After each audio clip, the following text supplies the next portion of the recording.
The Honourable Minister of Economic and Rural Development and Tourism. Yeah. Thank you, Madam Chair. Those would be operating expenses related to the implementation of the Jobs Here strategy, and also included in that would be those those transfers that came in to the ERDT department or division. The Honourable Member for Cape Breton North. There was a 350% increase in the Jobs Here fund. Are there any job targets associated with that increase in the funding?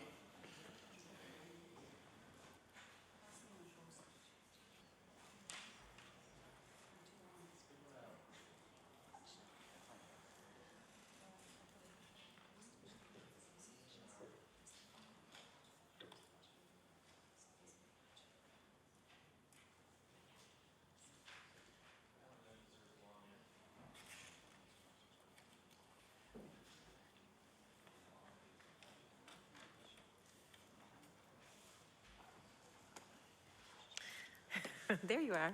The Honourable Minister of Economic and Rural Development and Tourism.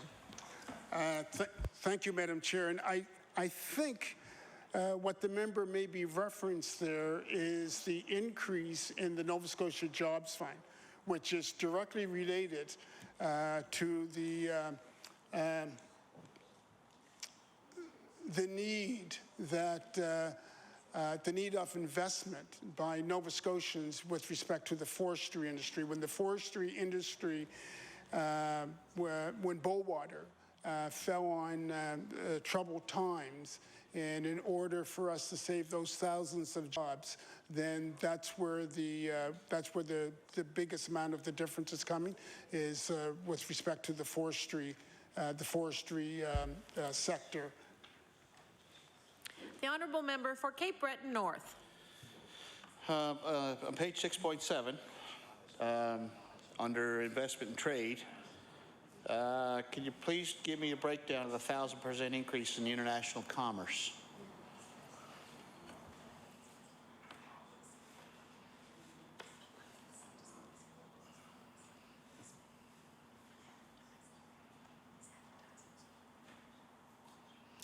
The Honourable Minister of Economic and Rural Development and Tourism.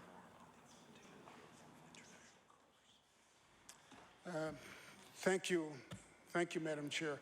Madam Chair, one of the things that that we recognize is that with respect to international commerce is that there wasn't a whole lot of investment. There wasn't a whole lot of investment before we came along. We realized that that the province of Nova Scotia was lagging, was lagging behind other jurisdictions. So we wanted to increase, certainly step up the amount of investment that we were making, and that's what we did. And I think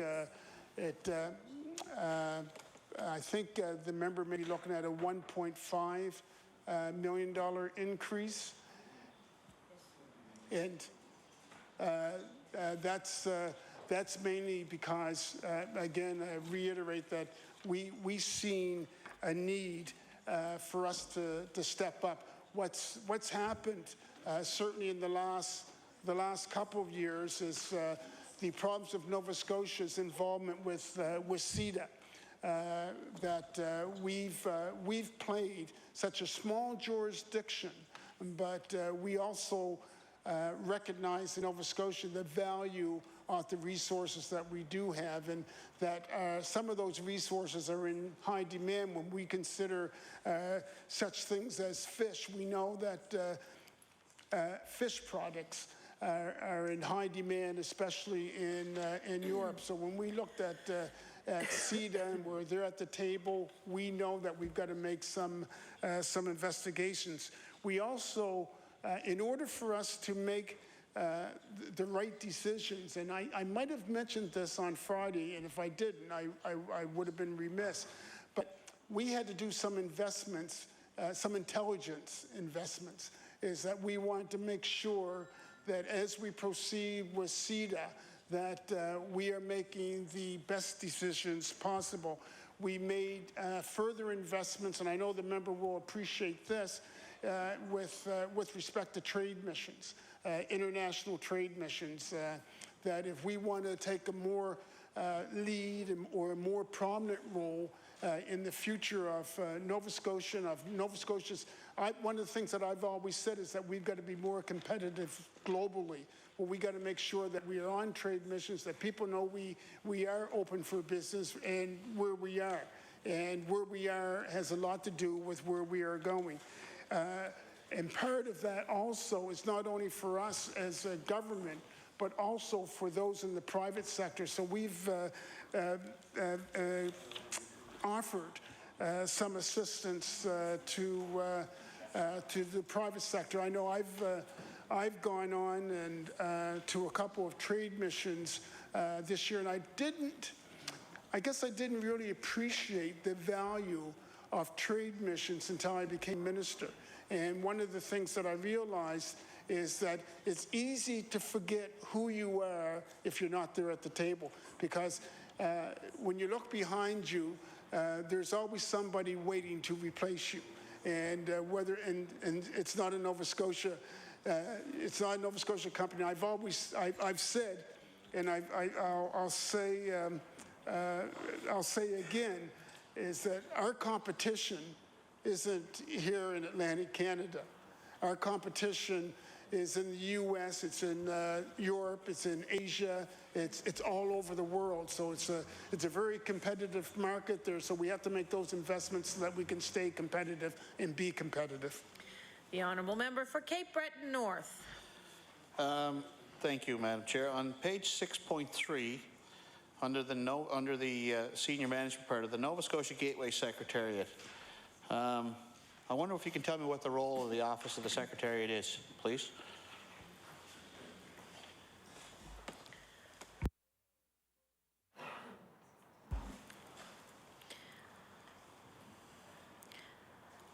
The Honourable Minister of Economic and Rural Development and Tourism.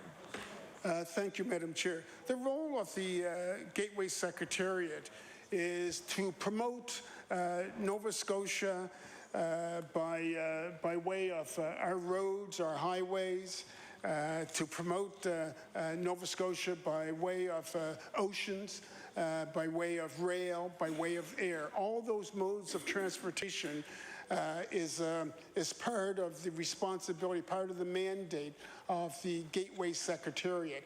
And one of the things that when someone talks about the Gateway Secretariat is I think of Nova Scotia as a whole as the Gateway Secretariat, and it's not isolated, in my thinking anyway, to Halifax. We've made some investments already, and when I think of the member from Cape Breton North will realize and recognize the investment that we made in the dredging of Sydney Harbour. A huge multi-million dollar, the investment we made in Cape Breton Rail. We see these as future investments, and it's all part of our gateway strategy. So we also have to think about the $25 billion Irving ship bid, because we have to think of the supply chain and how, and the role.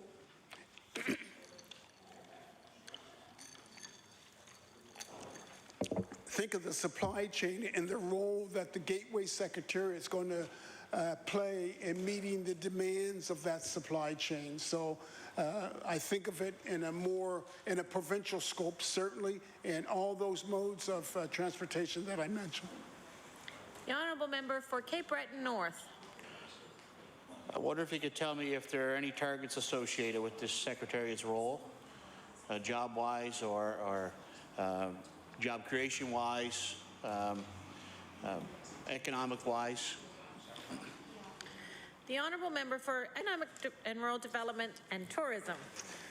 Thank you, Madam Chair. And when asked a question like that, I think when we think of the Gateway Secretariat, and if I want to put it in the global context, because we've increased our association with places such as Vietnam, with Korea, with other international markets, and one of the things that we are trying to do with the assistance of the Gateway Secretariat and with it playing a lead role, if we increase the demand for our products, we've increased productivity. If we increase productivity, that's going to equate for more jobs here in the province of Nova Scotia. If we have more ships coming to our ports, then that's going to mean that we've got a need for more workers in those points of entry. If we have more rail cars going on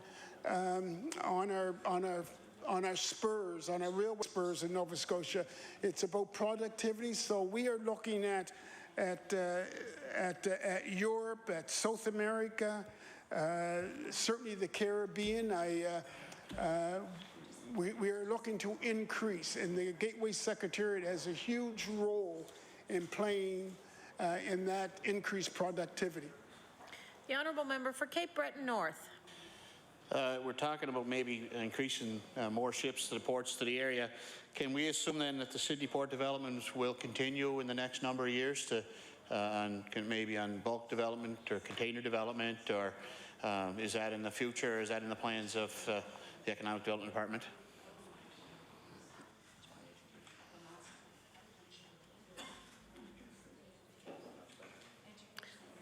The Honourable Minister of Economic and Rural Development and Tourism.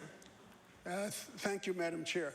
I've said in this House a number of times, I wish I could predict the future.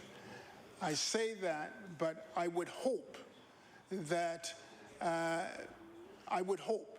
things are we're making huge investments here so that things will only get better. When I think of the partnership that we have with the Halifax Port, that we are looking at increasing container traffic to Nova Scotia, period. When I look at when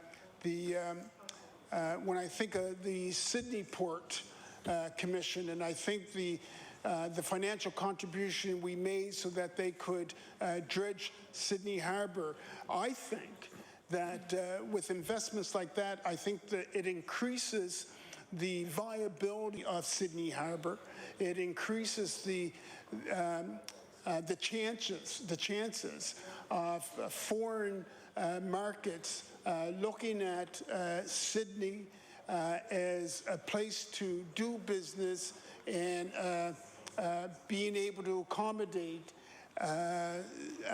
larger ships, I see as a good thing. And I think that if Nova Scotians can be patient, and we're going to see some things. And it makes me think of the story that I relayed last week, and I want reiterate it to an in-depth degree.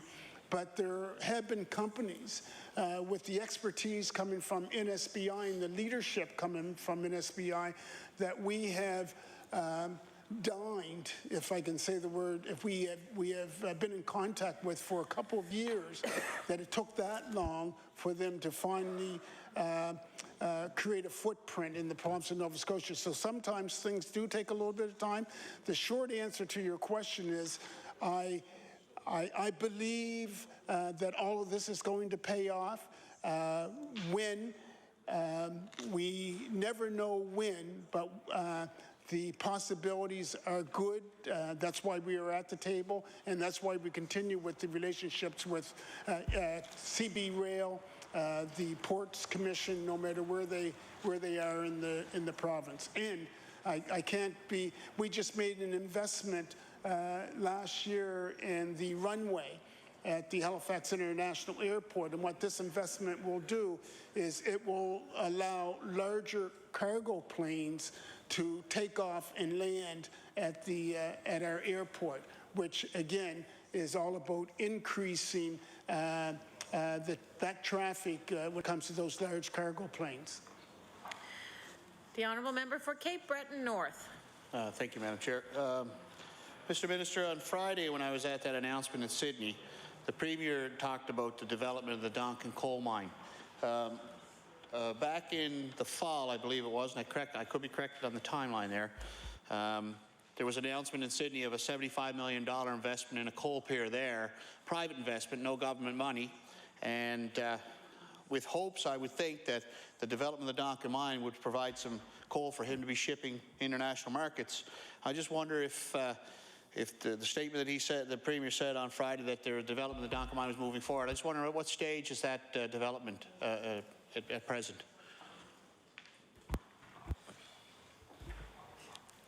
The honourable member, sorry, the honourable Minister of Economic and Rural Development and Tourism. Thank you. Thank you, Madam Chair. With respect to Donkin, and I think you're probably referring to Strata. Yeah. And we've, look, I've always said that as Minister responsible for Economic and Rural Development and Tourism, is that I am willing and agreeable to sit down with everyone or anyone when it comes to increasing the economic benefits for the citizens of the province of Nova Scotia. The one thing that I do also do, or I won't do, is I don't make promises that I can't keep. I would never make a promise about any business until I actually had the analysis, the proper study and analysis done on what it is, and everything would be measured on its own merit. But I think the more direct answer to your question is that I'm willing to sit down with anyone and everyone, and I can also say that it's been my experience that NSBI, as the lead contact for the province of Nova Scotia, and I say this in a complimentary way, trust me, they'll sit down and talk to anyone, and I say that with all best intentions. The honourable member for Cape Breton North. With respect to the Jobs Here ads, I wonder how much if you could tell me how much they actually cost.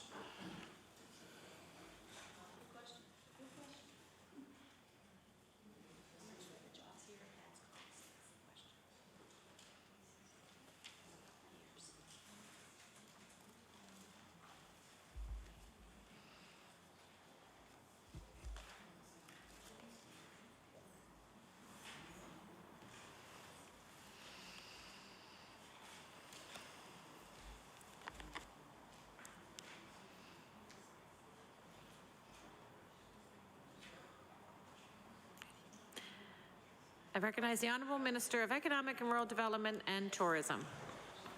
Thank you, Madam Chair. The Jobs Here strategy is when we sat down and we were going through the Jobs Here strategy, and we were coming up with all these new and I think wonderful, and some of them were just enhanced. But when we were coming up with this strategy and what we were going to do, we thought that it was important that Nova Scotians be aware of them. It was all about if we wanted individuals to take advantage of them, then we had to invest in something as far as advertisement. So we've invested $248,000 in that advertisement strategy, and I'd like to think that and maybe the member has heard me refer to this during question period, and I sometimes refer to it as Percy's philosophy. Because when you create something that's new, one of the things that you can't forget about is creating the awareness and the understanding. And it's under the Jobs Here strategy, we create a lot of things that were new to Nova Scotians. The way that we are investing in companies and the way that we are investing in individuals, we felt it important that those individuals be well aware of what was available to them.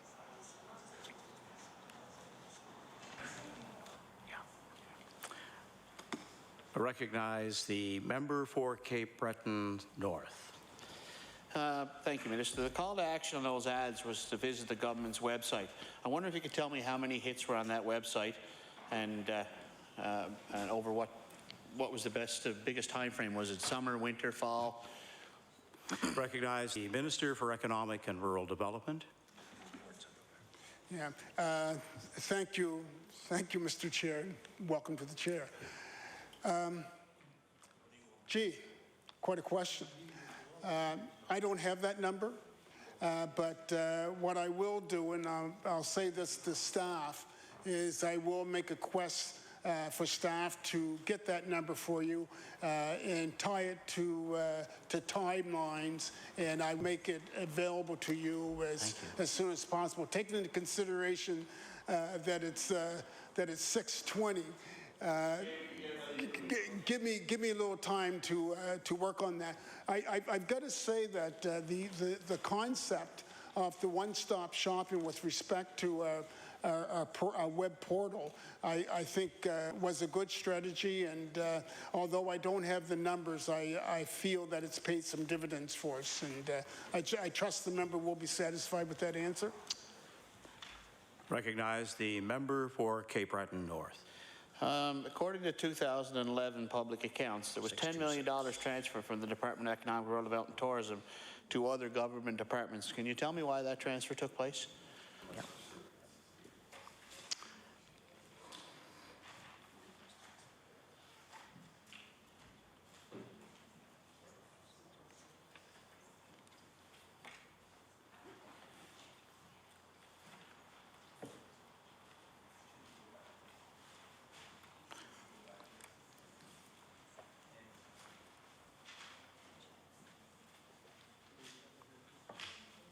I recognize the Minister for Economic and Rural Development. Yeah, thank you, Mr. Chair. Mr. Chair, through you, I wonder if the member could give us a little bit more detail on that number and where you've got that number from. Recognize the member for Cape Breton North. From a Public Accounts Committee.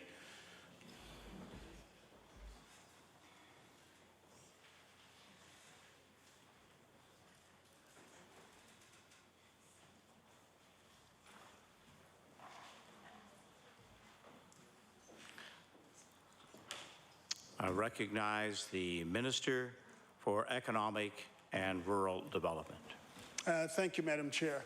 My goodness, you're batting. There's another one. For the member, and it was $10 million. We're going to have to, and it was from the public accounts. We're going to have to get back to you. I'm going to get back to you on that number. We'll check it out and we'll provide you with an answer. Recognize the member for Cape Breton North.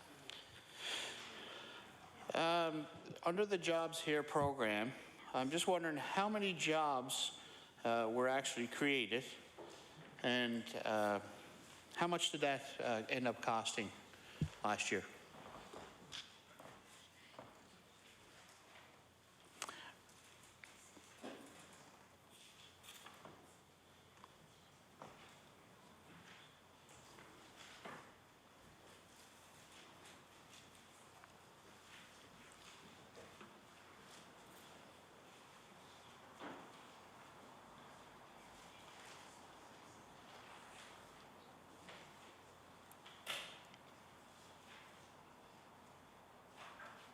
I recognize the Minister, Economic and Rural Development. Okay. Thank you, Mr. Chair. Mr. Chair, I must say I wish in my own mind I could give you those numbers right off. I can give you the numbers, but I can't give them off the top of my head, so I'm going to read some numbers to you. Unfortunately, I don't have that mind that can pull all those figures out off the top of my head. I know that compared to the same time last year, that first of all, that employment is up by 5,000, approximately 5,000 jobs. There are a number of companies and individuals that we have helped through the Jobs Here program. And through the Jobs Here, we are supporting 2,000 jobs within the forestry industry, just particularly along the South Shore. Under the there are also, through the Jobs Here, and I think this is another important number, Mr. Chair, that there are 6,300 Nova Scotian employees that are better trained today through the Jobs Here initiative that hadn't received that training until Jobs Here came along.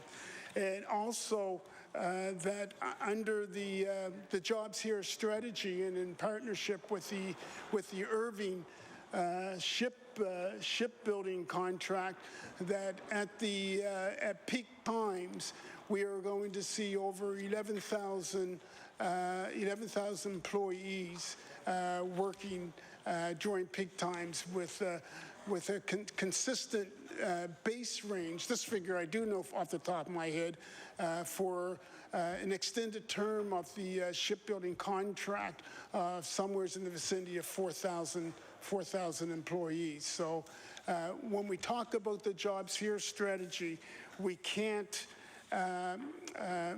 we shouldn't ignore the investment that we're making in training Nova Scotians as well.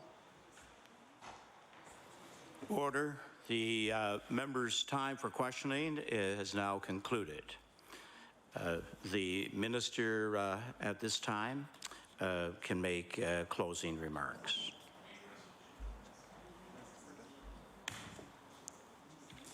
Well, he may want to make. Yeah.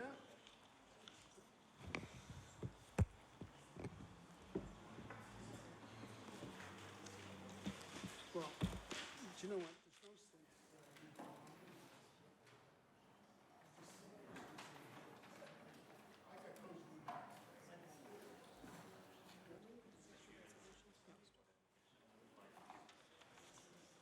Recognize the Minister for Economic and Rural Development. Thank you, Mr. Chair. And Mr. Chair, I'll certainly be very brief. I would,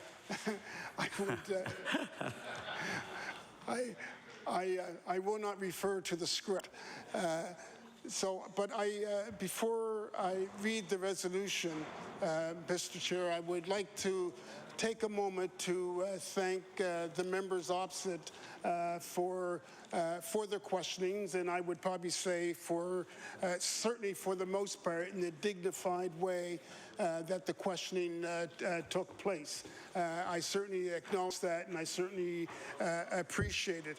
I would also like to take a minute to pay tribute and say thanks to all staff members that have been in the gallery, and certainly a special mention of the two staff here to my left and to my right.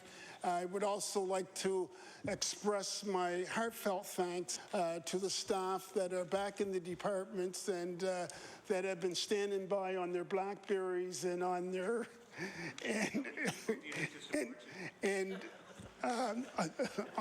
on their monitors. One of the things that I said at the start of this is that all the advancement that we are making in the province of Nova Scotia would not be possible without them. And I want to thank all the agencies and the boards, and certainly all of the all the volunteer board members that give direction to those agency and boards. Having said that, I will read my resolution. Resolved that a sum not exceeding $1,087,353,000 be granted to the Lieutenant Governor to defray expenses in respect to the Department of Economic and Rural Development and Tourism pursuant to the estimate.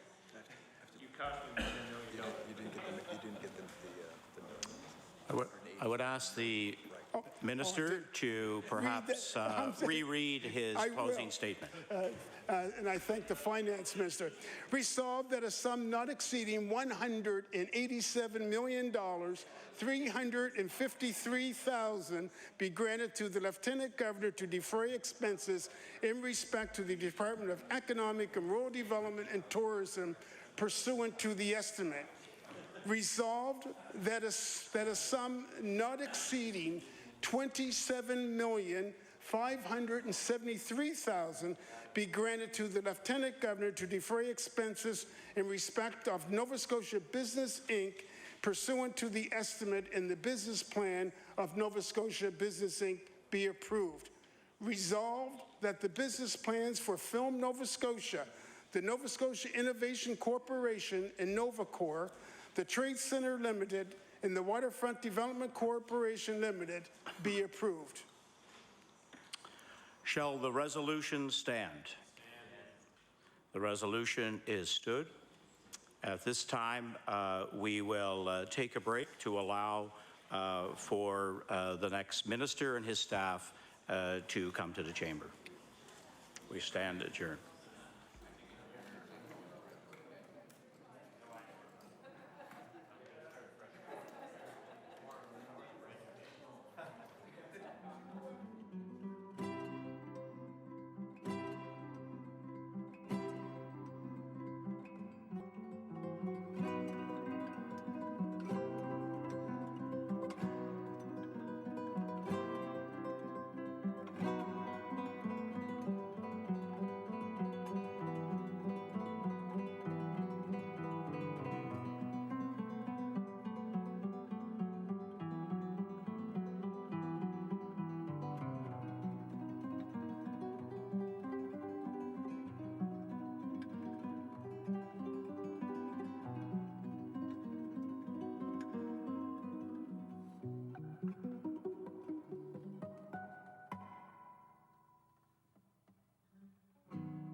Pardon?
I recognize the acting deputy House Leader.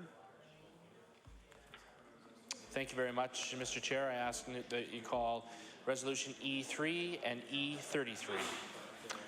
I recognize the Minister of Community Services. Thank you, Mr. Chair. Once again, it is my privilege to appear before this committee as Minister and to present the Department of Community Services budget for the 2012-2013 fiscal year. I am fortunate to have two knowledgeable members from the department with me today.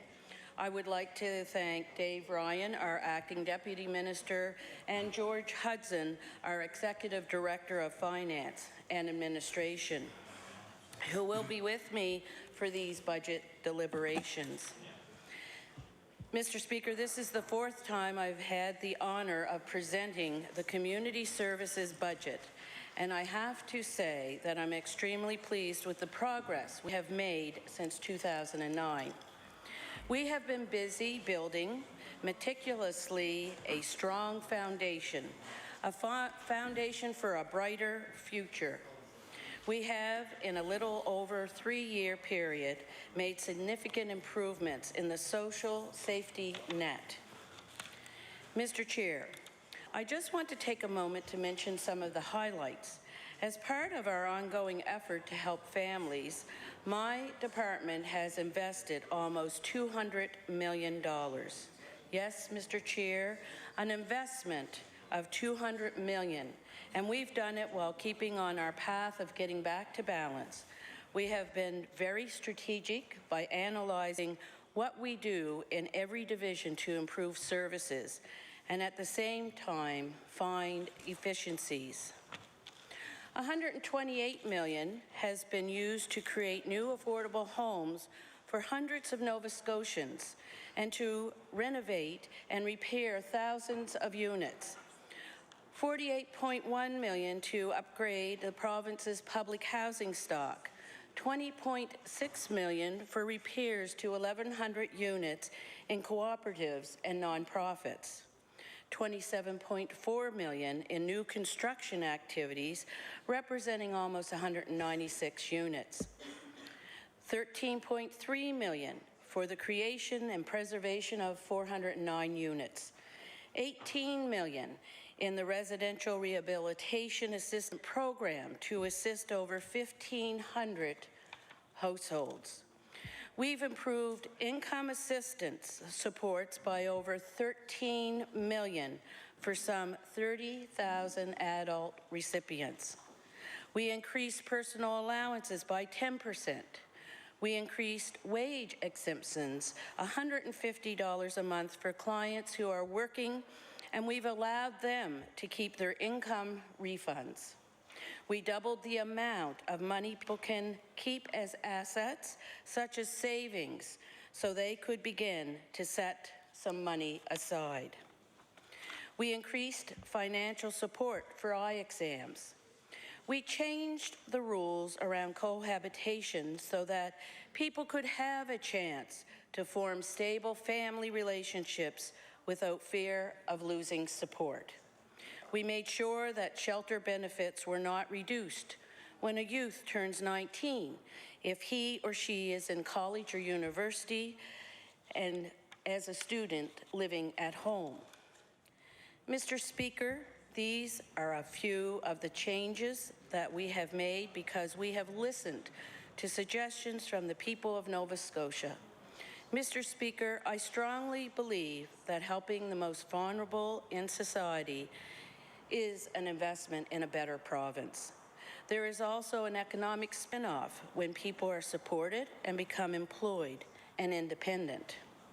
For those who are less fortunate and always need our help, our government is working hard to ensure they receive the supports they deserve. We know that children provide hope for a brighter future, and that is why this government has also made significant investments in the Nova Scotia Child Benefit. We increased benefits for families by over 20%, and this is correcting for the fact that benefits had not been adjusted for inflation for almost a decade. We expanded the income limits so more working families can qualify. Today, 24,000 families and their 40,000 children are better off because of these changes. And we invested $2 million to increase rates for our 800 foster families, one of our greatest resources, to help them meet the needs of the 1,150 foster children they have taken into their homes. Mr. Speaker, I have such great admiration for foster families. I am fortunate to have a dear friend that with her husband, they have fostered for over 30 years. I saw over those years the dedication, the love, the challenges and rewards the foster family experienced. Unfortunately, foster families did not receive the financial supports over the years that they should have. I was delighted to be able to increase foster family rates 2 years in a row. I do know more needs to be done, and as we turn around our province's finances, we will be able to do more. Mr. Speaker, our government recognizes the importance of helping seniors stay longer in their homes. One of our initiatives designed to do this is an investment of almost $2 million to increase the seniors' property tax rebate program. Now, more than 14,000 seniors can get a rebate up to $600 a year on their property tax bills. In 2009, we promised that we would add 250 new child care subsidies to help families access affordable child care. Since then, we have invested $5 million and exceeded our own targets fourfold. Now there are 1,000 new child care subsidies available in our province.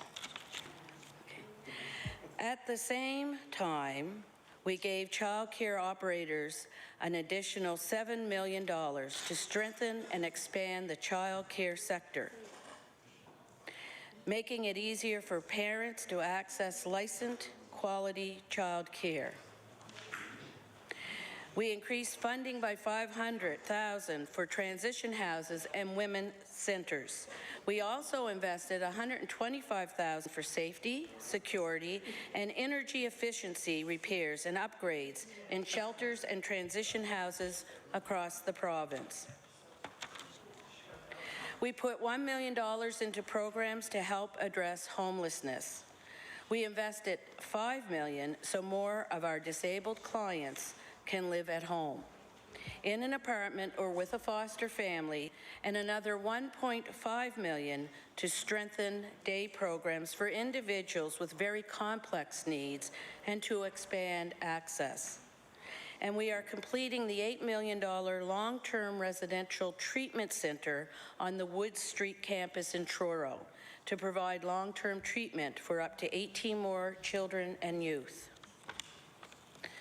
Mr. Chair, these are just some of the highlights of what we have been doing.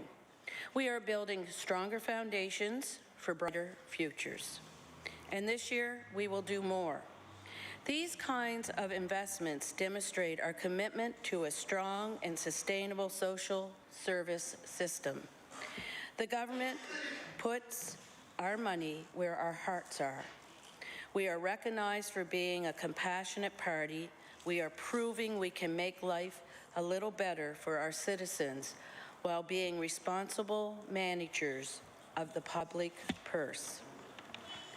Needless to say, with this busy agenda, I have gotten to know my department very well during this time, and I have gotten to know the many dedicated people who work there. Whether they are social workers, child care specialists, caseworkers, administrative assistants, or accountants, I am always impressed with their professionalism. More importantly, they are always there for our clients, for the Nova Scotians who depend upon the Department of Community Services for any number of good reasons.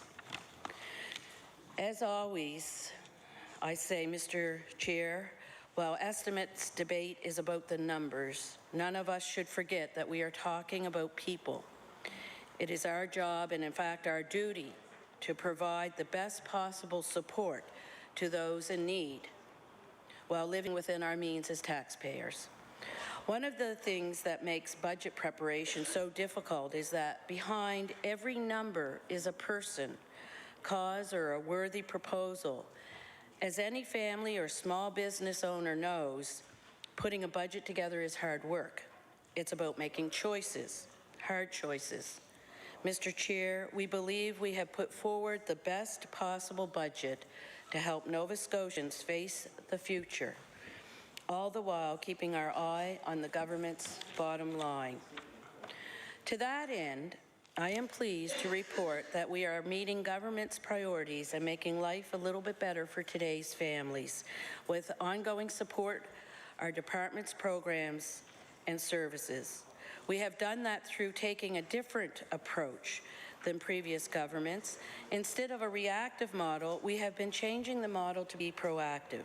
Instead of providing services based on a system approach, which means a cookie cutter that you have to fit the program model, we have been developing a framework to provide services based on individual needs with a restorative focus. This is certainly not an easy task because you're changing a culture that has existed in the department for decades. One of the first things I did as a Minister for Community Services was to meet with as many individuals and groups that I could to learn from them and to develop better relationships. Keep in mind that there were many relationships and partnerships with community services that were not positive in nature. This was due, in part, to the system approach, that the system knows best rather than embracing the experiences and knowledge of those outside the department. This is restorative and brings interested parties together to move towards a solution. It also gives everyone the opportunity to be more aware of the opinions and challenges each one faces. One example of a restorative relationship we initiated is the homelessness project announced last year. Community services, homelessness action groups, homeless shelters, and corporations came together to create a new model that does not offer just shelter, but just as importantly, individualized support. Another example is a new committee we developed called Connections. This committee consists of representation from our service providers who identify better ways community services can do business with their service providers. The committee looks at everything from communications to funding to policies. This type of committee never existed in any other governments, and I am very proud that this committee exists, which certainly shows our desire for transparency and consultation. And another example was creating a committee of experts in the area of housing for those with a disability. The controversy over institutionalization and community living. This committee was very strong advocates, has very strong advocates, including the well-known community living advocate, Michael Kendrick, who many here know wrote the Kendrick Report. With previous governments, Mr. Kendrick was seen as an adversary to the department. However, believing in being restorative means all sides coming together to work towards solutions. Mr. Chair, these are just a few examples of how we are doing business differently, with collaboration and transparency as part of the new model for community services. The next fiscal year will see us building on the significant amount of progress made since 2009. Our major financial investments last year are allowing us to build for the long term, building stronger foundations for brighter futures. The government's direction is to make strategic investments that will make a positive difference in people's lives, not just for 1 year, but for the next 5, 10, or even 25 years. We want to make sure our programs and services serve as a bridge to a better life. We want to make sure people, including persons with disabilities, have a chance to take advantage of job opportunities and that they are not penalized for trying. We want people to have access to affordable housing in diverse communities that are healthy places for their children to grow. We want our children to have the best possible start so they have a chance for a bright, healthy, and prosperous future here in Nova Scotia. I am so proud that our choices, difficult as they were, saw us traveling down the right path. Our next choices will ensure that our journey continues and we reach our destination, a Nova Scotia where fewer people need our support, and those who need it need less of it because they are more independent and/or engaged in their community. We will achieve this by focusing on longer-term strategies for success. What is impressive, Mr. Chair, is how this government is striving for sustainability while recognizing the immediate needs of individuals and organizations who support them. I am proud of the work we have done to make life better for Nova Scotians. We have created a strong base upon which we can build a solid future. For the 2012-2013 fiscal year, I am proud to propose a budget of $978 million for your consideration. Mr. Chair, you might ask, if you look at last year's estimates of $985 million, isn't that less than last year, and are you cutting programs? I want to assure you that we are not. We are showing a slight reduction of $7 million in total budget spending over last year. That's less than 1% on a budget of almost $1 billion. Are we cutting programs? I want to reiterate, Mr. Chair, no, we are not. Simply stated, some initiatives have come to their planned end. For example, last year there was $18 million in our budget from the economic stimulus. The stimulus program has ended. As any family knows, once you have fixed the roof, you reduce your spending, maybe saving some or using it for different things, projects you couldn't get before the roof was fixed. That's exactly what we have done. We are saving some and turning our attention to other priorities. In fact, we are investing almost $36 million in additional spending to enhance existing programming and services across several sectors. Some of the ways we will make life a little easier for Nova Scotia families include raising income assistance rates for the second year in a row by an additional $9 a month, increasing the Nova Scotia Child Benefit again this year by another 5%, providing greater access to employment support and training programs to help more people find a job, including persons with disabilities who have so often been left out, and helping more people with disabilities live independently. I will be happy to elaborate on these strategies as I get into the more detailed aspects of these estimates. In the meantime, Mr. Chair, it is worth noting that these issues are very much part and parcel of my government's stated priorities. By providing better health care sooner, by creating good jobs and growing the economy, by living within our means, and by helping families make ends meet, this government is making life a little better for families. It's been a busy and exciting year. This committee and all Nova Scotians who follow our work deserve to know what our year-over-year scorecard looks like. Under housing services, housing is key to the economic and social prosperity of Nova Scotia. It contributes to the growth of the provincial economy and to the creation of good jobs, and is at the center of individual, family, and community well-being. One of our most successful investments to date has been in housing. Since 2009, more than 1,400 affordable housing units have been created, preserved, or constructed. With our partners, we have invested $128 million in affordable housing throughout the province. The stimulus program helped us build 196 new homes and make 5 years of repairs and upgrades to public housing in just 2 short years, which was just tremendous. From one end of the province to the other, we have invested in housing projects in Wolfville and Wedgeport, in Middleton and New Minas, in Port Hawkesbury and Sydney, in Preston and Spryfield.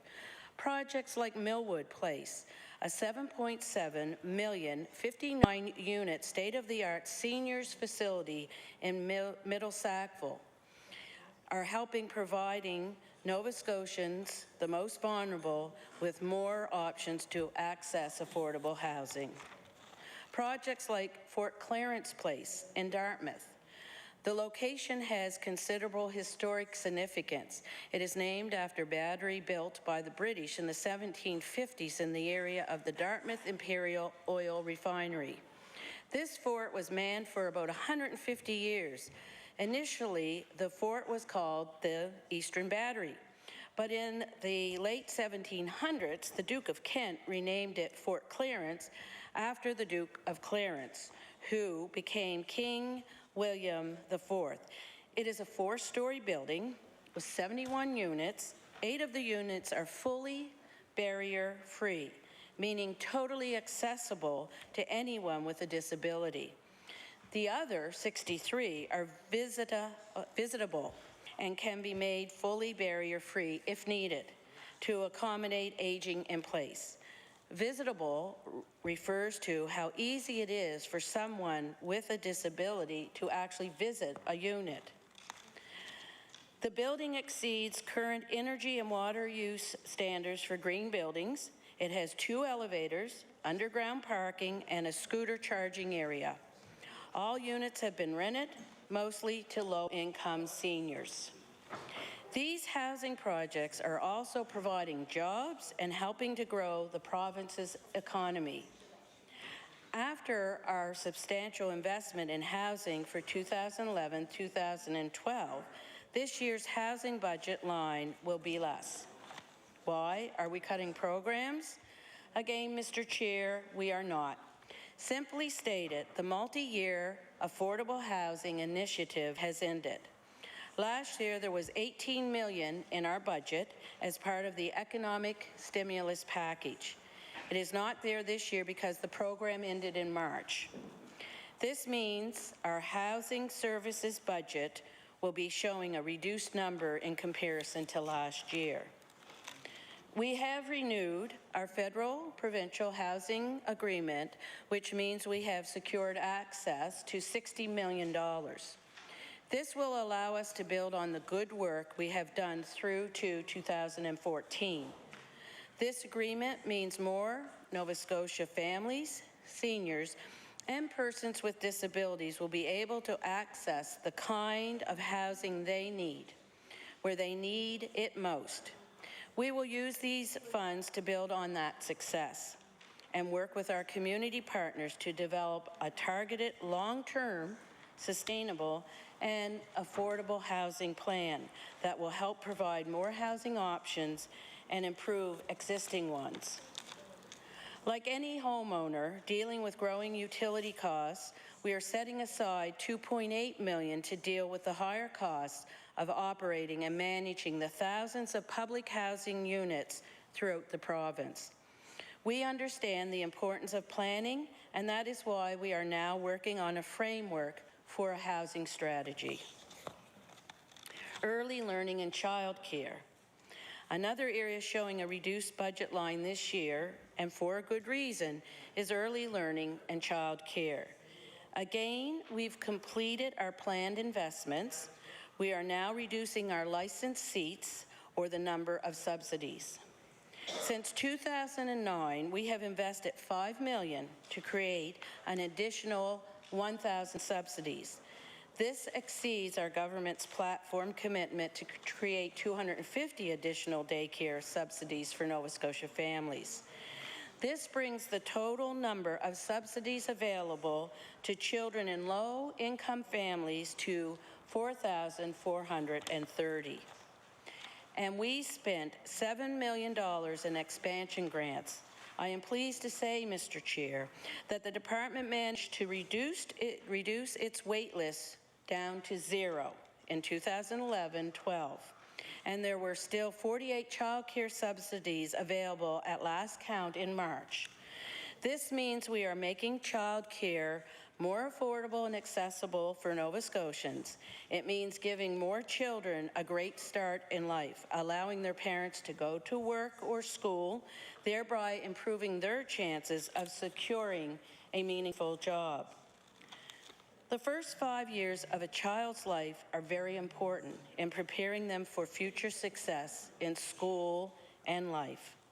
This year, together with our partners in health and education, we will consult with Nova Scotia families to develop an approach to early childhood development that ensures our children get the best possible start in life. This is the first time any government in our province has committed to such a large endeavor for early childhood development. Programs for youth.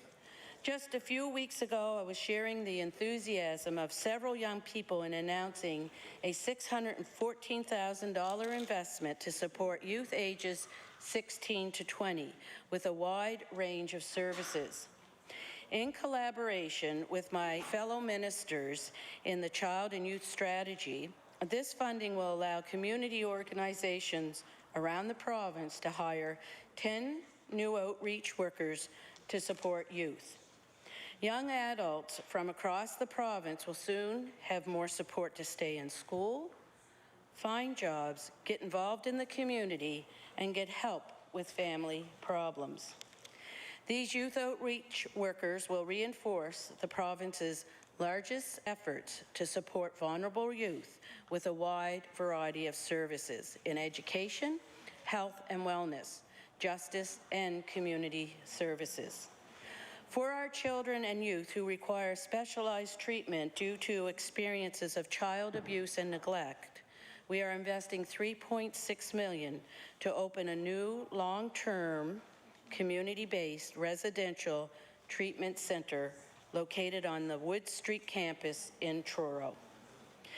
This will provide us with additional capacity to help up to 18 children and youth so they can access their services closer to home.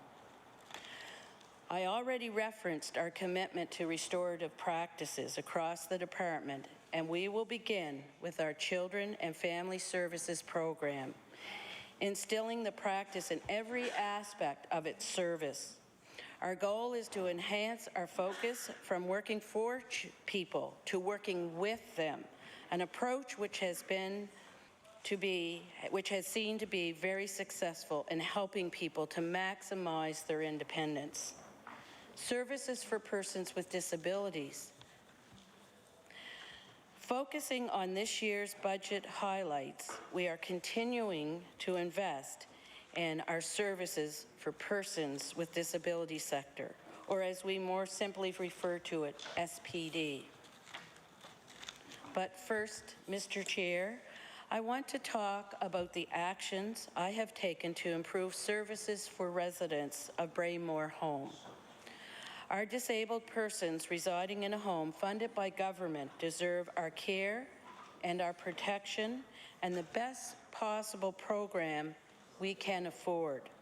Last year, I commissioned an independent review of the Braymore operation. This government is prepared to follow through with funds to address the recommendations coming from that review. I have spent a great deal of time working with staff in our SPD program, with our stakeholders, and the many organizations providing support. I find it most rewarding to see how our programs and services can help people with disabilities. Seeing people move into a new community-based home or ensuring that families get a much-needed break is satisfying for everyone involved. We are increasing funding again this year by $900,000 for 2 community-based programs, independent living and alternative family support, enabling up to 50 individuals to live more independently. We will also respond to the needs of service providers with increased base funding of almost $4 million to manage growing operating costs. We, along with our partners in the Department of Health and Wellness, will also be launching a consultation process to examine ways we can better enable people with disabilities and seniors to live as independently as possible for as long as possible in the community. Employment support and income assistance.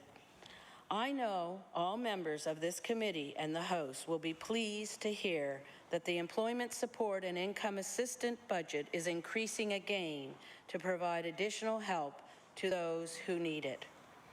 Mr. Chair, for the people who rely on income assistance benefits, I have some good news.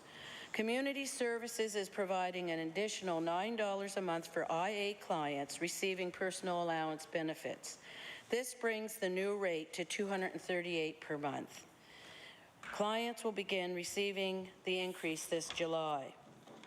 I also want to remind everyone that this $9 increase added to last year's $15 increase means an extra $24 a month for Nova Scotia families trying to make ends meet. That's a significant boost in 2 short years. While we know there is more to be done, for now we are doing what we can. We are listening and acting responsible and in a compassionate way. It is important to note that our government not only financially supports community services budget for the most vulnerable that we serve, but also programs such as the Poverty Reduction Tax Credit and the Affordable Tax Credit, which sits in finance.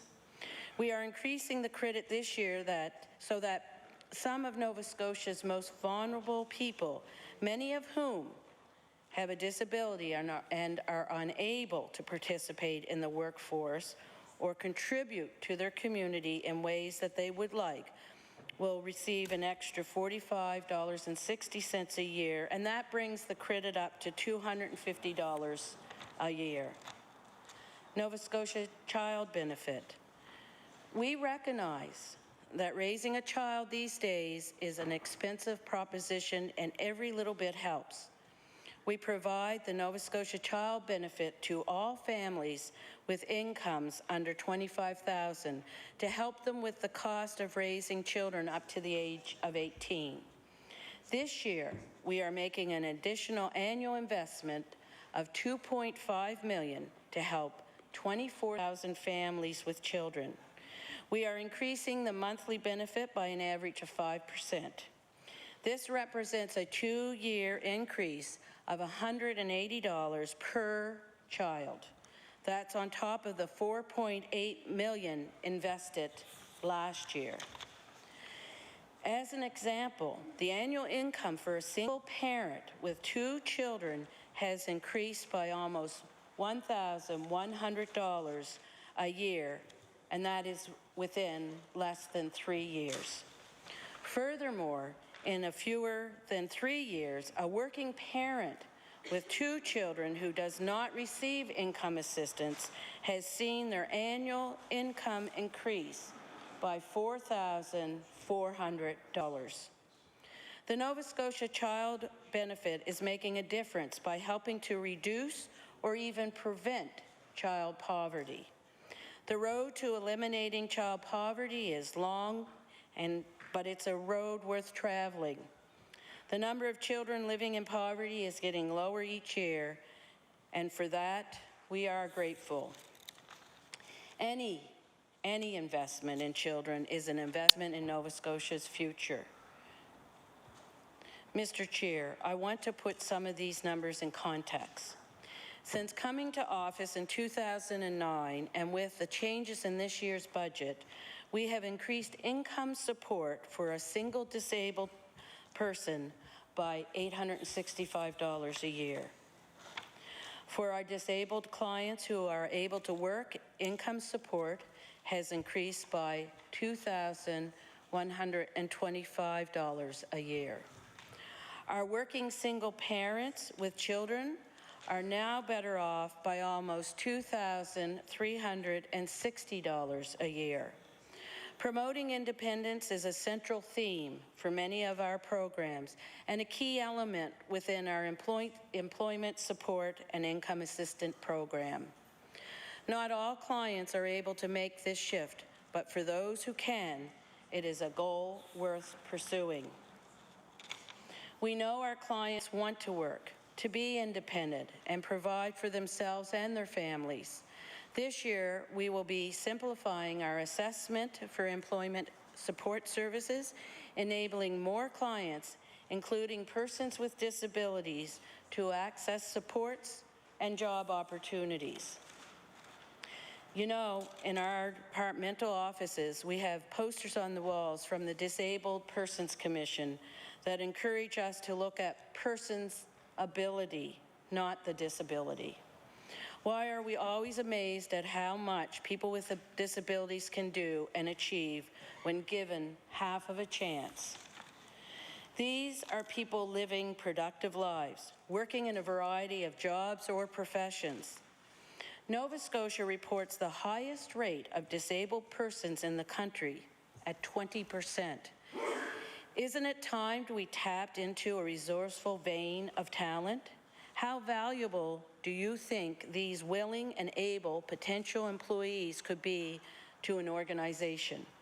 With a shrinking workforce, Nova Scotia's economic, health, and social progress will be directly tied to the knowledge, skills, and productivity of its workforce. This year, we are increasing the Return to Work Initiative's budget by $860,000 to help more people regain their independence.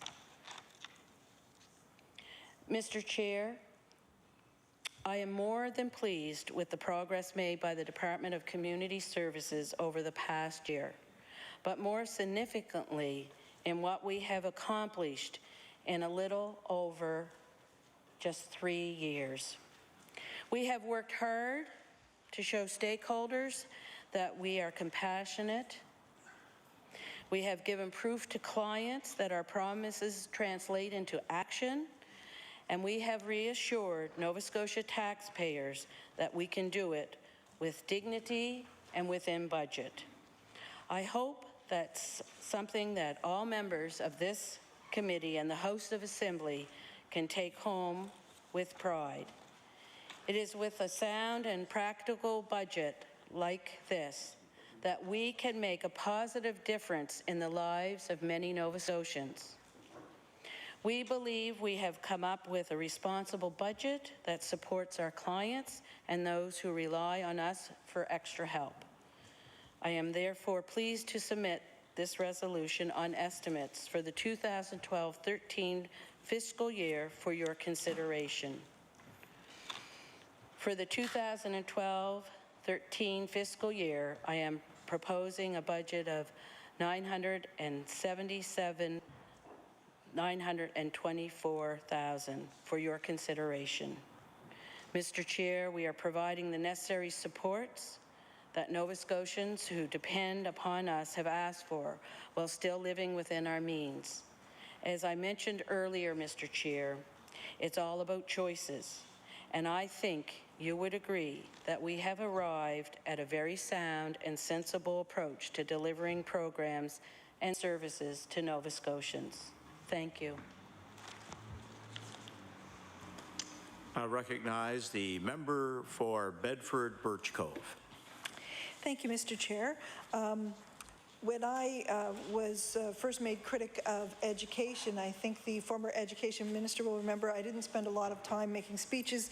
I just sort of tried to delve down into the meat, as it were. So I'm hoping we will be able to do that here in community services as well. I'm wondering if the minister can give us an update on Talbot House and what is going on there. My understanding is there was some possibility of Talbot House reopening and funding, etc., and I'm wondering if she could give us an update.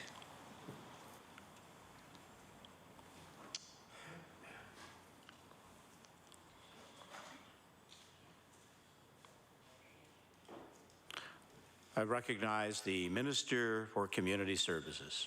Thank you very much for the question. I'd like to take the opportunity to explain to the members here this evening the situation with regards to Talbot House from the beginning point.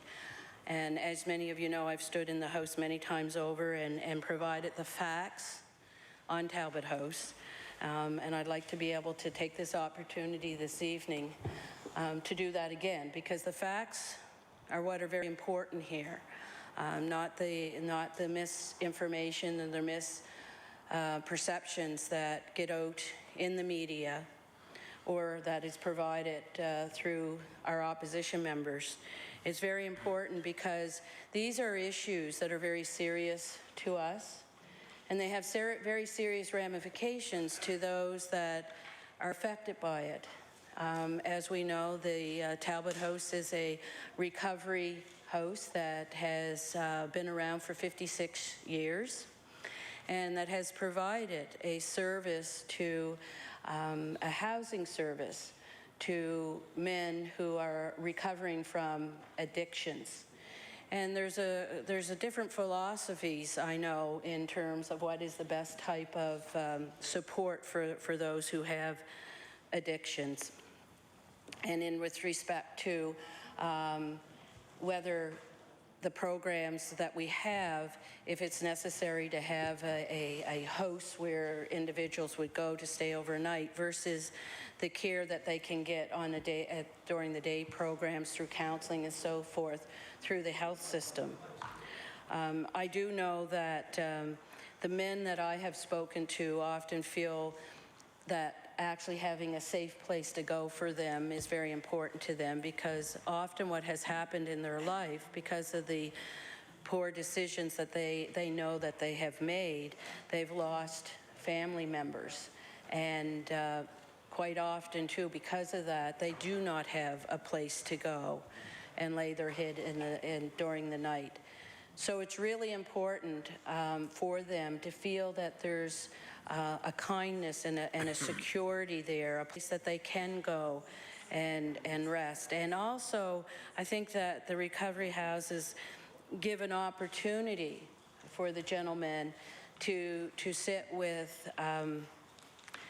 their friends or people that will become friends that are going through the same serious problems and challenges in life. And that often helps individuals, that they have that opportunity to express their feelings. And as we know,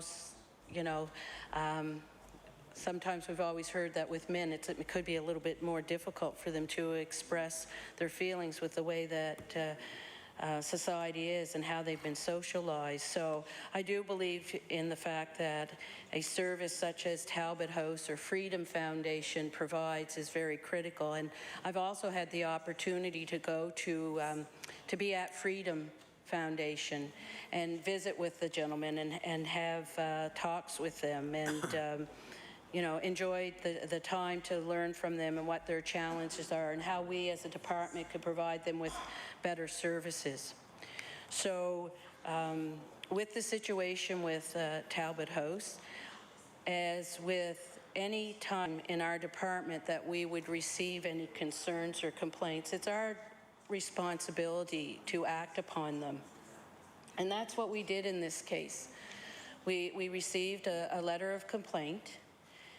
And within that letter of complaint, there was some strong words that we knew that we needed to proceed and to talk to the individual who wrote that letter to find out as much information as possible as we could, and also talk with, you know, people in the health system that would be working as counselors or clinicians with individuals that would be from Talbot House going to receive services through the health system. And so that's what we did. And what we discovered is that there seemed to be some issues there that would prompt us to look at an organizational review of the organization. And that's very important to know that we've done that before. That is not anything new. Anytime that we receive any type of complaints, you know, if we wouldn't act upon them, I think that the opposition would be first to say that you sat on that. You know, you received a letter from a gentleman who received services that you actually fund, but you didn't act upon it. So we must do that, because we don't know what the source is or what the reasons are that an individual may complain about one of the services that are provided through the many hundreds of service providers that we have as a department. But it's very important for us to find out what's going on. And so that's what we did within this case. And as I said, that we did is we went to the board of directors of Talbot House, and we explained to them that because of a complaint, that we felt that it was necessary for us to do an organizational review. And what an organizational review does is exactly that. They go through and review if they're meeting the standards. And those standards would be standards that were set out in a 2008 service agreement. And I think that it's very important to know that one of the things that actually took me by surprise when I became Minister of Community Services was to discover that previously there were no service agreements. There was very few in the department whatsoever, which means that there were no contracts. There was no contracts between a service provider and the Government of Nova Scotia. And the role of the Government of Nova Scotia was and is today to provide the funding. So we're the funder. So that's important to know, that we don't run the operation. We fund the operation. So to me, it was just illogical that if you're writing checks for hundreds of thousands of dollars to millions of dollars, that it's only responsible leadership that you make sure that there is a contract between the province of Nova Scotia, the Department of Community Services, and the board of directors that's providing a service. And so 2008, amazingly, after decades and decades, in this province was the first time that service agreements were established for recovery houses in the province of Nova Scotia. So what would happen from there is, in the service agreement, it would lay out standards of expectation to the Department of Community Services. And those expectations would be agreed upon by both parties. They would sit down, they would negotiate what that service agreement would look like. And I think that, you know, nobody would expect any different, you know, in our government, or any person in Nova Scotia would not expect anything any differently than having a service agreement that would lay out those conditions. So in that agreement, you would have such things as, you know, how the finances were being handled, what type of information would be provided back to the department, when would there should be audits every year. And when I mean audits, it's not a notice to reader, because some organizations will use that and it will look like they've had this audit done by a professional accounting firm, when in fact it's a notice of reader. And for those people who may not be sure what a notice of reader is, it's basically just a professional accounting firm counting up the numbers that you've provided them. So it's not a real analysis of where the dollars were spent. And that is one of the things that came forth within this organizational review, is that there was no audit done within Talbot House in terms of an accounting audit for 13 years, that it was actually a notice of reader. And I know there's always a disclaimer from the accounting firm that with respect to a notice of the reader, is that in fact is that it's just a counting up of the numbers. So anyway, part of, as I said, I want to give you a real good idea of what the agreement would look like. It would also include things about the importance of, you know, having an annual general meeting, and that the budget that would be presented at that annual general meeting would be part of the budget that you can provide to community services, because it would be in more detail. One of the other things that we had discovered in our organizational review was the fact that there had not been, in 13 years, an annual general meeting held by the Board of Directors at Talbot House. So as we were going through and discovering some of these occurrences, the way that we actually did the organizational review was to go in and talk to the Board of Directors, which is typical. We always do that. Talk with the staff, and if necessary, we would also talk to those people that were receiving the services to get an understanding of, it's very important to know that they're getting the quality and the type of service that they would expect to get by going to a recovery house. So in that, as we did that review, there was a few other things that came to our attention while we were doing the review that was concerning to us, and that was the lack of policy in many areas. For example, there was not an admission policy. So how you decided which clients would be accepted into the recovery house, there was actually no policy on that, which, as you can understand, is not appropriate. When you have more than one individual that may want to be able to access that service, there needs to be a policy to say, okay, these are what the qualifications that allow you to receive the services. So some people were turned away when other people were accepted. There was no policy with respect to professional development, and that created an issue within the organization, because we discovered that one staff person was receiving $6,000 for university studies, while other staff people received nothing. So that was concerning to us. So there was a list of things that we found that were concerning. And as I have stated in the House over and over again, our intention was solely an organizational review, and we were very clear with the Board of Directors on that. And I understand that people will say that those who were sitting on the board are very professional and well-known individuals in the community, and that is true. But it doesn't always mean that that a board is going to be functional because you have those individuals sitting around a table either. I've seen many boards where the executive director is basically running the facility or the organization, and not a lot of input from the board of directors. Now, I don't know if that's the case here, but I have seen that since I've been in my position. I have seen where board of directors, very, very good people, but they do not have the knowledge of governance of a board and the responsibility that you have sitting on a board.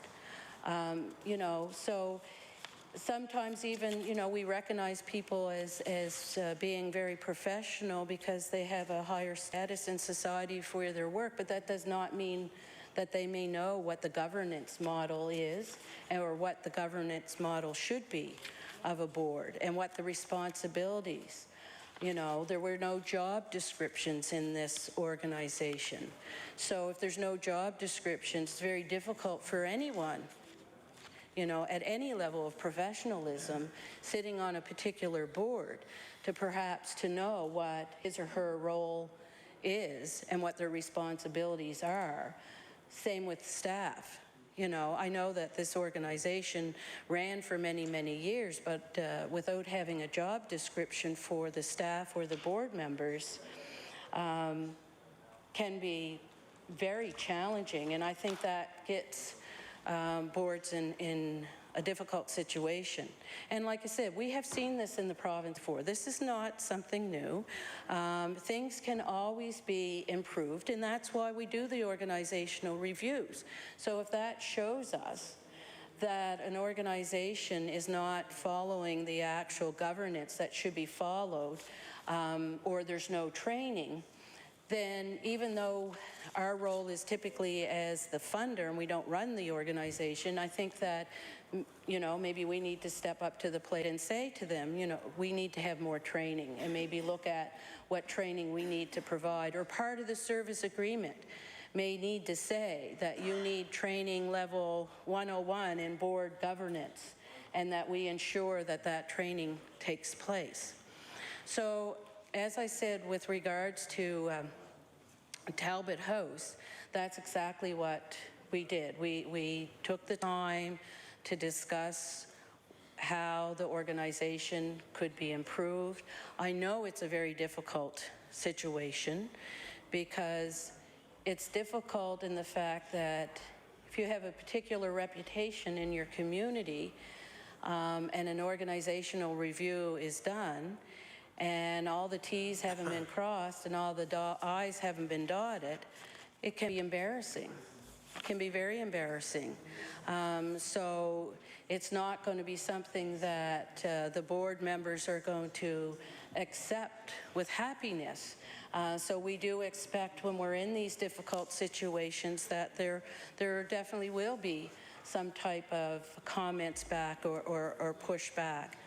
This was a very difficult situation. Our initial intent, and we discussed this with the board, was that we did not want to make this public because of the fact that it can be embarrassing, and we didn't want to put anybody in that position. However, we were stuck. We had a request by the media for the organizational review, and certainly a difficult position to be in is that we want to be a very transparent, and we also had a VOIPOP request, and so if we would have refused to, you know, inform the public of what the review was, then I think it would have put everybody in a much more difficult position, that we were trying to hide something, and not just the department. It might have been interpreted that the board was trying to hide something.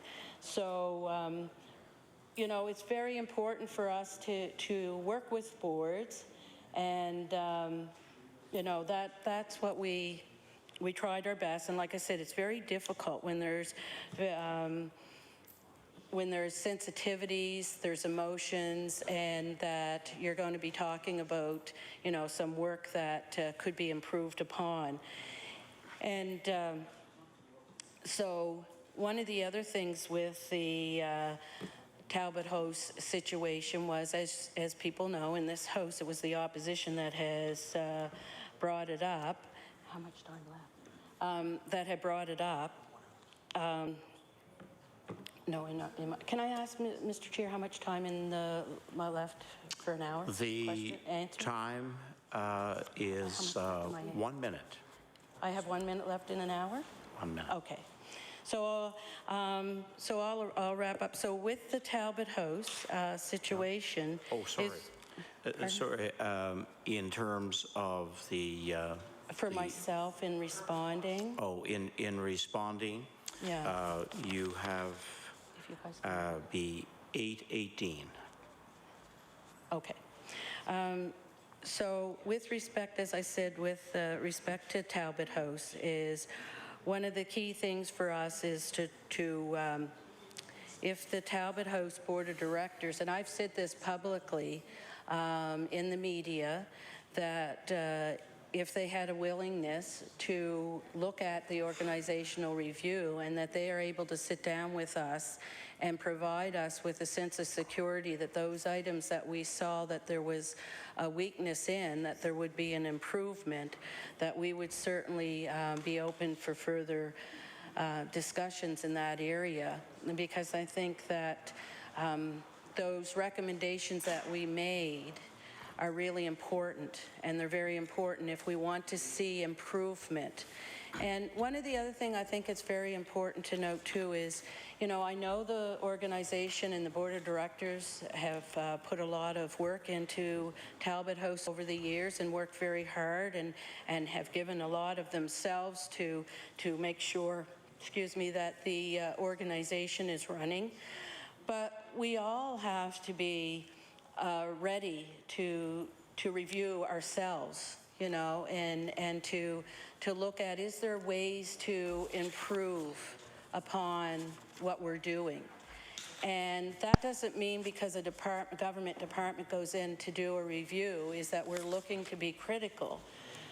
These organizations are our service providers. We don't provide that service. We don't have the capacity to do it. We rely on those service providers, and it's very important that our relationships are very good.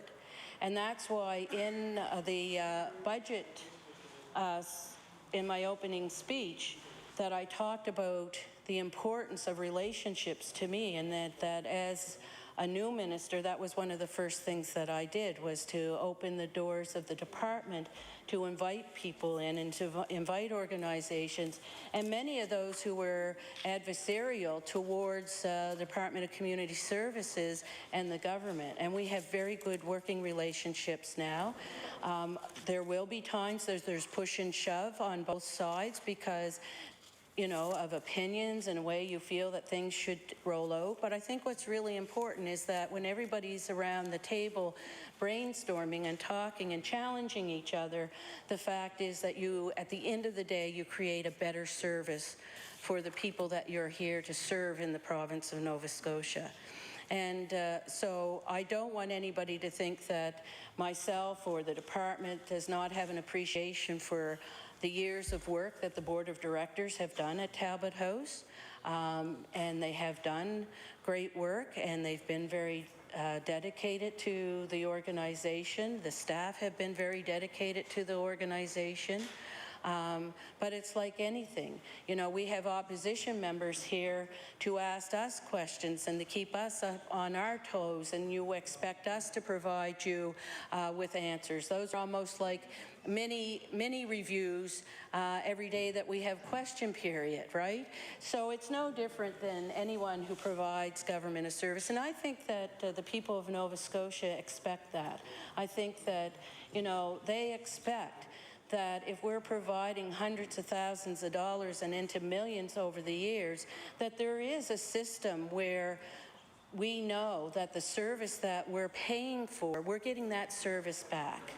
And so with regards to the recovery houses, we've done that with all the recovery houses. We sit and we talk to them and we find out whether they're complying to the standards that are in the service agreement.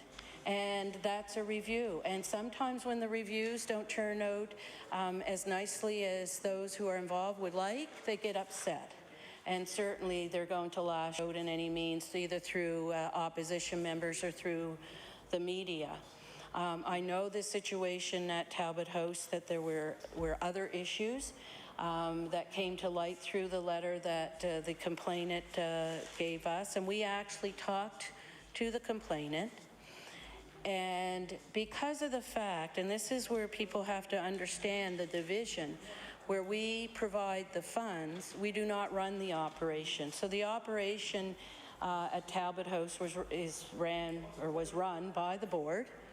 So they're the ones, when there's a serious issue outside of the organizational review that we have our authority to do, that we would ask them to take the next step, and in the other areas if there's a serious complaint. And that's exactly what we brought to the table to them. And they understood, they agreed. They said they wanted to do their own internal review to see whether, you know, the complaints had any backing or were substantial, or if there was any evidence with respect to the complaint from the complainant. And so we said that that's the route to take.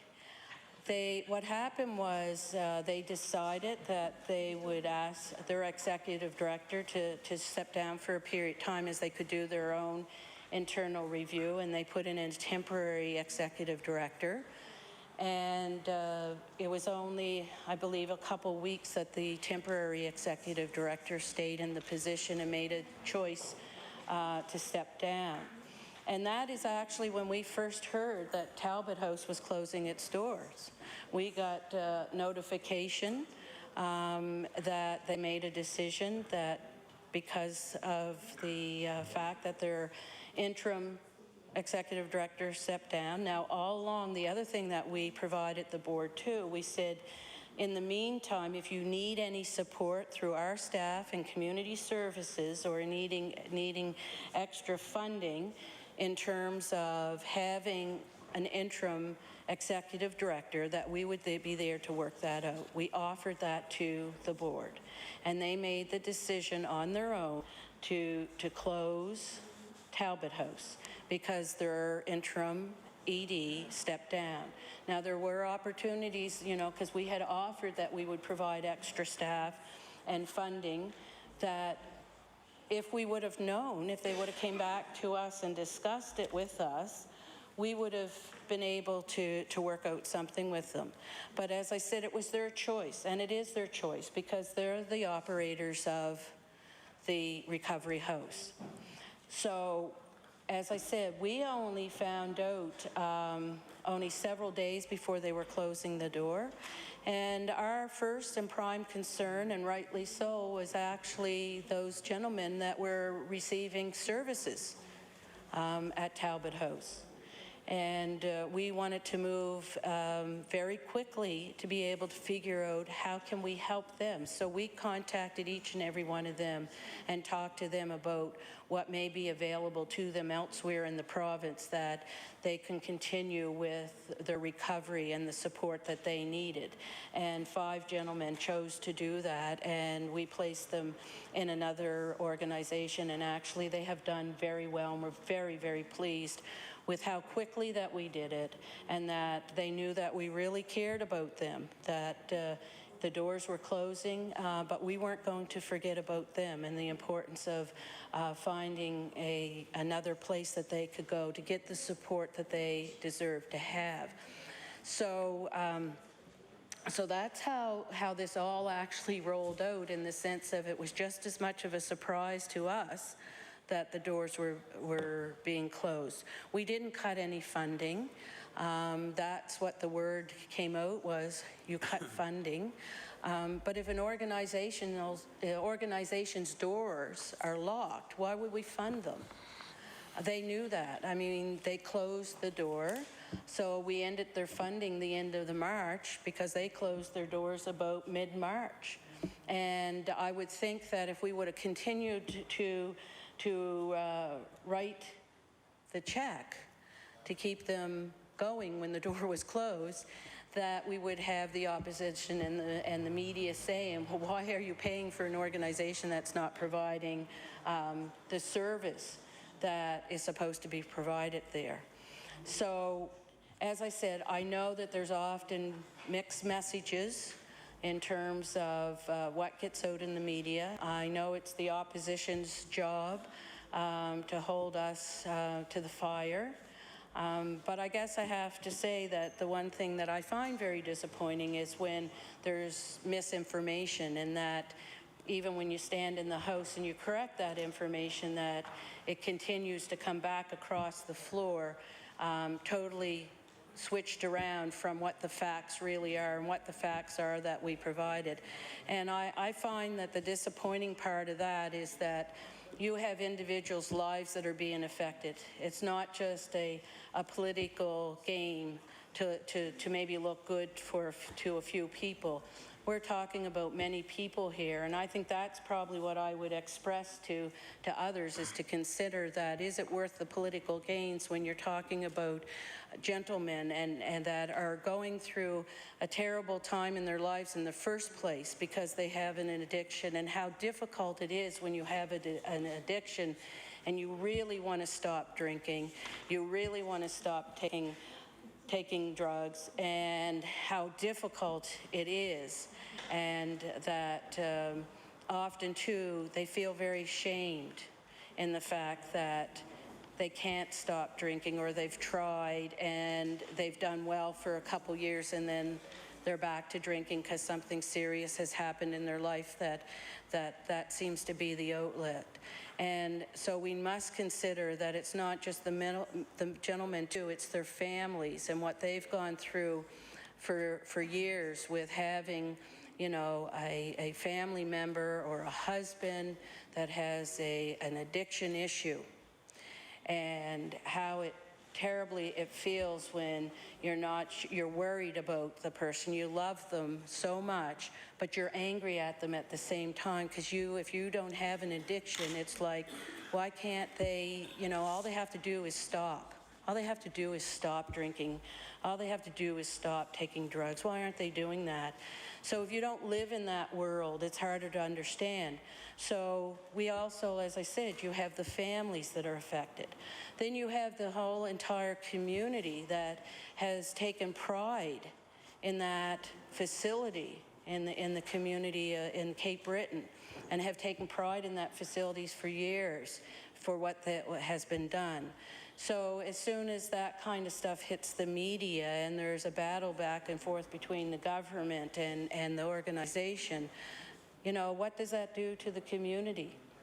And the people in the community that support those members who are on the board, or the people that support the service that's been provided over the years, and the history that comes with that. And so those are the things that we must consider when we're playing this game in this House. And what we want to do as a department, I'm allowed. Order. Order.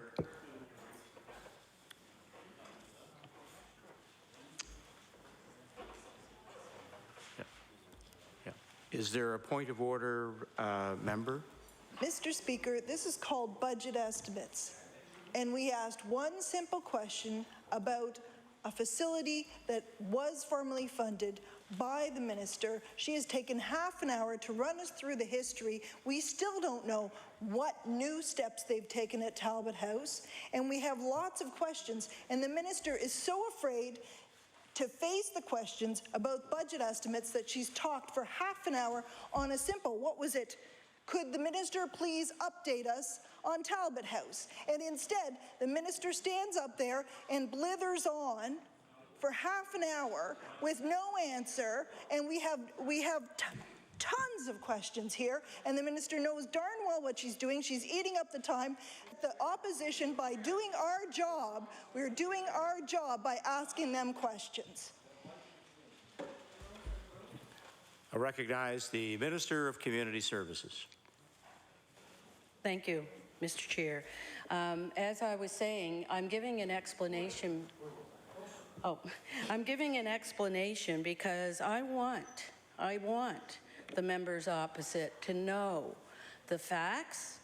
I want the members opposite to know the people that are involved, the people that get affected by, I have, excuse me, rules are rules. I have the same rules as you do, okay?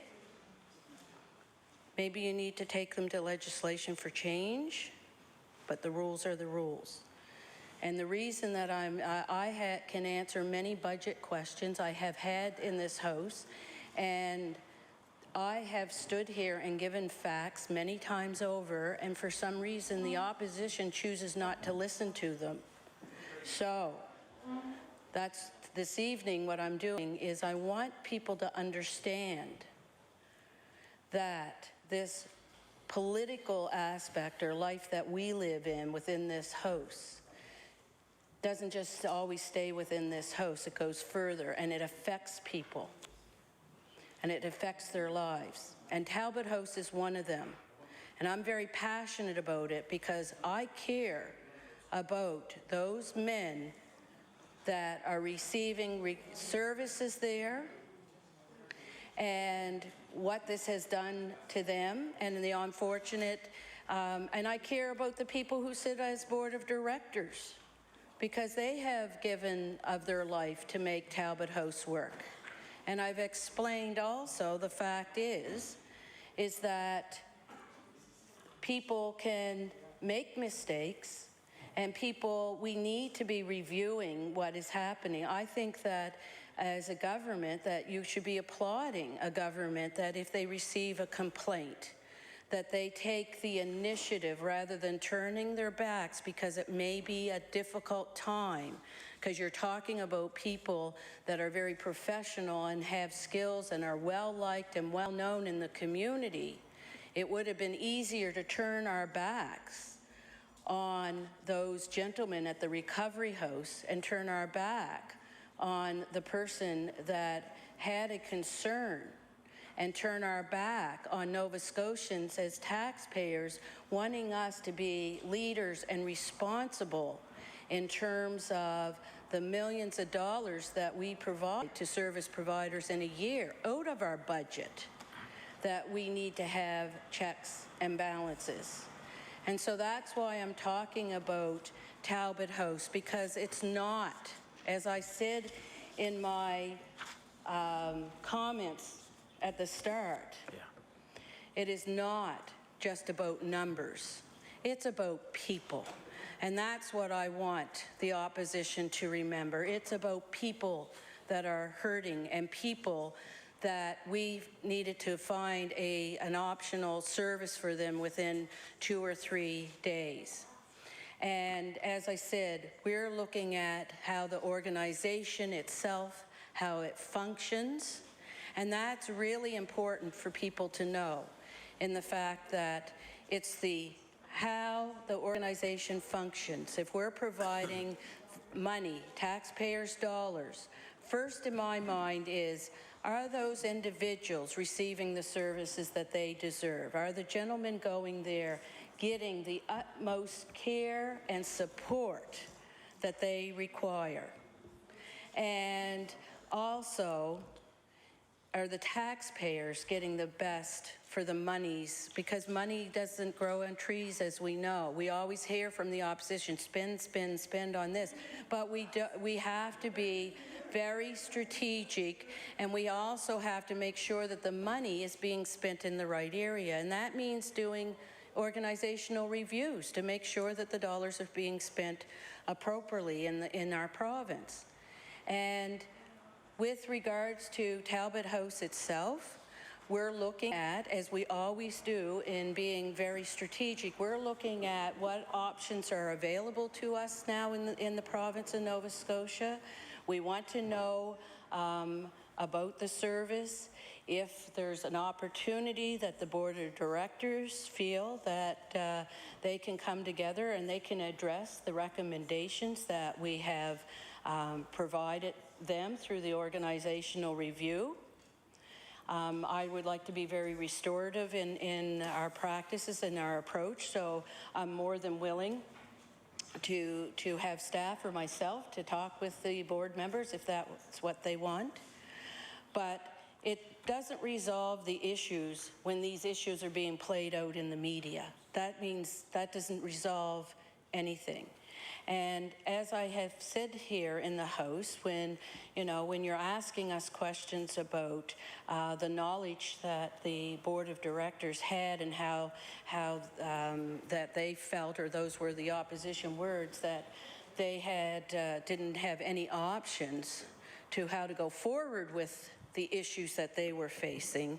And I have said in this House that, in fact, they did have lots of opportunity to sit with the gentleman that had wrote the letter of complaint.